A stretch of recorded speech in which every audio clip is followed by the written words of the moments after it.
Hello বন্ধুরা, তোমরা সবাই কেমন আছো? আশা করছি খুব খুব খুব ভালো আছো, আর আমিও খুব ভালো আছি। তোমাদের সকলকে জানাই গুড আফটারনুন। চলে এসেছি আজকে আরও একটি লাঞ্চ থালি নিয়ে। তোমরা যারা আমার ভিডিও নতুন দেখছো তারা প্লিজ চ্যানেলটি সাবস্ক্রাইব করে দিও, আর যারা অলরেডি সাবস্ক্রাইব করে দিয়েছো তাদেরকে জানাই অসংখ্য অসংখ্য ধন্যবাদ আমার পাশে থাকার জন্য, সাপোর্ট করার জন্য, আর এতটা ভালোবাসার জন্য। আর আজকে আমার লাঞ্চ থালির ডেকোরেশনটা তো দেখতে পাচ্ছ অন্য একটা থালাতে। তোমাদের কোন ডেকোরেশনটা ভালো লাগে প্লিজ প্লিজ কমেন্ট করে জানিও। আর তোমরা কে কী লাঞ্চ করছো সেটা কিন্তু অবশ্যই জানাতে ভুলো না। চলো, আজকে আমার লাঞ্চ থালিটা একদম একদম হালকা আর একদম সাদামাটা খাবার। তোমাদের লাঞ্চ থালিটা আজকে কীরকম ছিল কমেন্ট করে জানাতে ভুলো না কিন্তু। চলো, আজকে আমার লাঞ্চ থালিতে কী কী আছে তোমাদেরকে শেয়ার করে দিই। আমার লাঞ্চ থালিতে সর্বপ্রথমেই আছে গরম গরম সাদা ভাত।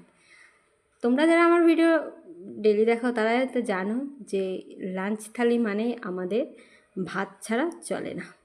আর যেহেতু আমি একটু বেশিই ভালোবাসি ভাতটা, তার জন্য ভাতটা তো অবশ্যই প্রয়োজন। চলো, তার সাথে রয়েছে দেখো একটা ছোট্ট বেগুন ভাজা। যাই হোক, বেগুন ভাজাটা সকালের ছিল, অনেকটাই করা হয়েছিল, সবই খাওয়া হয়ে গেছে, যার জন্য এক টুকরোই আছে, সেই এক টুকরোটাই আমি খাবো। চলো, রয়েছে এক টুকরো বেগুন ভাজা। তার সাথে রয়েছে দেখো এখানে আমার খুব পছন্দের কাঁঠালের আঠি দিয়ে আর ওই ওলের ডাঁটা দিয়ে ভাজা। দেখো, কাঁঠালের আঠিটা এতটাই বেশি হয়ে গেছে যে ওলের ডাঁটাগুলো মানে দেখাই যাচ্ছে না। দেখো, মানে সে খুঁজে বার করতে হবে দূরবীন দিয়ে। আর এতেই তো পেঁয়াজ আর রসুন আর কাঁচা লঙ্কা দিয়ে ভেজেছি। আমার এটাই বেশ পছন্দের লাগে। অনেকে সর্ষে দিয়ে খায়, কিন্তু আমার সর্ষে দিয়ে খেতে ভালো লাগে না। আমার মতন তোমরা কে সর্ষে ছাড়া খেতে ভালোবাসো সেটা অবশ্যই জানিয়েছো।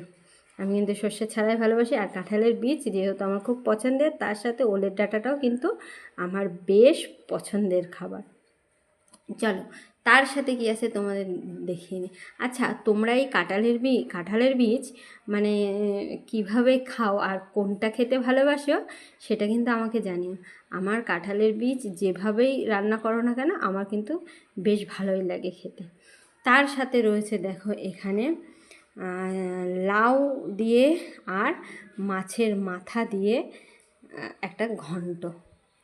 দেখো, এই লাউ দিয়ে চিংড়ি মাছ দিয়েও বেশ ভালো লাগে, কিন্তু আমার মাছের মাথা দিয়ে যেন একটু বেশি ভালো লাগে, যেহেতু চিংড়ি মাছে একটু অ্যালার্জি, তার জন্য। চলো, আচ্ছা, তোমরা কে কে চিংড়ি মাছ দিয়ে ভালোবাসো আর কে কে মাছের মাথা দিয়ে ভালোবাসো অবশ্যই জানিয়েছে। চলো, তার সাথে আর একটা খাবার রয়েছে, সেটা হলো এই যে দই কাতলা। আর দেখো, কাতলা মাছের পেটিটা কত বড়। আজকে নিয়ে নিয়েছে একটা কাতলা মাছের পেটি। আমি যেহেতু একটু ঝোল কম খাই, তার জন্য দেখো ঝোলটা একদমই কম নিয়েছি। আর এই দই কাতলা করলে না মানে ঝোলটা ঠিক ভালো লাগে না, তো একদম গামাখা মাখা করেছি। আর খেতে কিন্তু বেশ সুন্দর। তোমরা যদি রেসিপিটা দেখতে চাও অবশ্যই কমেন্ট করে জানিও, আমি তোমাদের অবশ্যই রেসিপিটা একদিনকে শেয়ার করব। চলো, আর এই কাতলা মাছের পেটিটা দেখো, দেখেই দেখো খেতে ইচ্ছে করছে, পুরো তেল তেল। চলো, আমার লাঞ্চ থালিটা তোমাদের যদি ভালো লেগে থাকে অবশ্যই একটা লাইক করে দিও। আর তোমরা কে কী খাচ্ছ সেটা কিন্তু কমেন্ট করে জানাতে ভুলো না। সবাই সুস্থ থেকো, ভালো থেকো, লাভ ইউ অল, টাটা।